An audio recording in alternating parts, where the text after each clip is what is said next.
Analisis penerapan produk bersih pada industri tempe, Pak Jumari, Gunung Pati, Kota Semarang. Pendahuluan.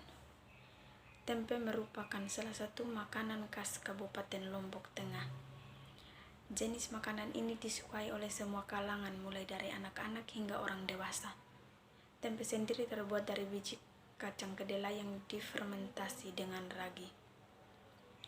Mikroorganisme yang tumbuh pada kedelai berupa senyawa yang mudah diserap oleh tubuh manusia, yaitu kalsium, vitamin B, serat, protein, dan zat besi. Meskipun usaha tempe layak secara ekonomi, namun masih terdapat kendala di mana perusahaan tempe tidak mengukur dan mengevaluasi produktivitas serta kinerja lingkungannya.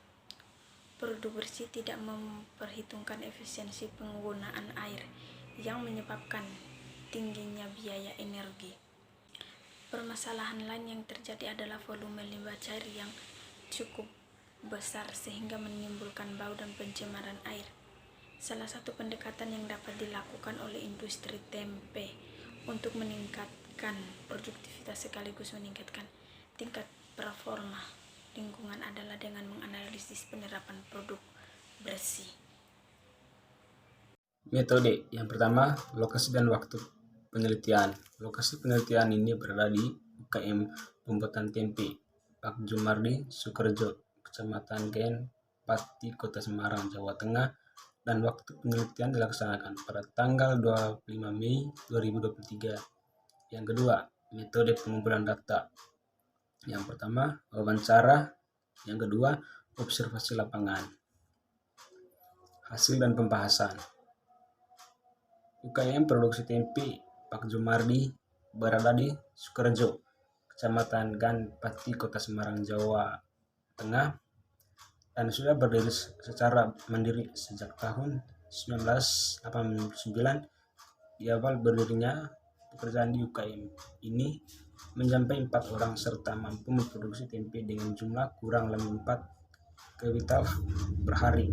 Namun saat ini hanya ada 1 orang yang membantu Pak Jumardi dan memproduksi tempe sehari, dan jumlah dalam sekali produksinya juga hanya sekitar 1 kuintal per hari.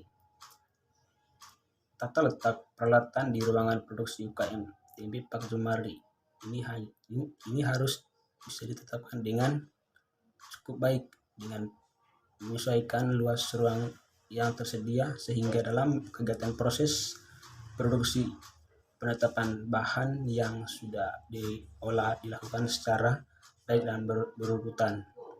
Alat dan bahan. Yang pertama, kedelai impor, ragi, air, kayu, drum plastik, alat penggiling, wadah perebus, dan perendam. Proses pembuatan.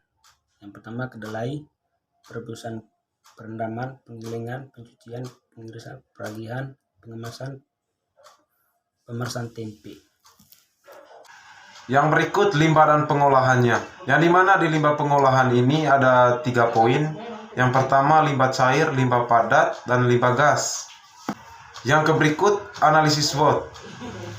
Yang pertama, strength. Yang dimana di strength ini juga ada beberapa hal yang perlu diterapkan. Yang pertama, menjaga rasa. Yang kedua, harga yang merakyat. Yang ketiga, usaha produksi berjalan kontinu. Yang keempat, SDM yang terampil. Poin yang kedua, weakness. Yang dimana di weakness ini juga ada beberapa hal yang perlu diterapkan. Yang pertama, tempe harus habis sekali produksi untuk menjaga cita rasa. Yang kedua, tidak memiliki brand, belum ada upaya pengolahan keuangan produksi. Yang ketiga, opportunity. Yang dimana di opportunity ini juga ada beberapa hal yang perlu diterapkan. Yang pertama, sudah memiliki nama pada kalangan masyarakat sekitar karena sudah beroperasi lama. Yang kedua, limbah kulit kedelai bisa dijual ke peternak. Yang ketiga, memiliki banyak koneksi akses penjualan tempe. Yang keempat, treat. Yang dimana di treat ini juga ada beberapa hal yang perlu diterapkan. Yang pertama, harga kedelai yang naik turun. Yang kedua, limbah air lebih banyak dibuang langsung ke sungai. Yang ketiga, banyak muncul kompetitor baru. Yang terakhir, kesimpulan.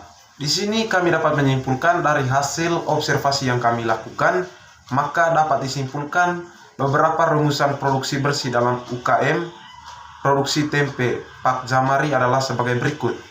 Yang pertama, penyaringan kembali air bekas, perendaman dan perebusan. Yang kedua, penggunaan kembali air sisa pencucian. Yang ketiga, pembuatan tungku yang ramah lingkungan dengan cerobong asap. Yang keempat, menjual arang sisa pembakaran. Yang kelima, menjalin kerjasama dengan peternak untuk memanfaatkan air sisa proses produksi dan limbah kulit kedelai.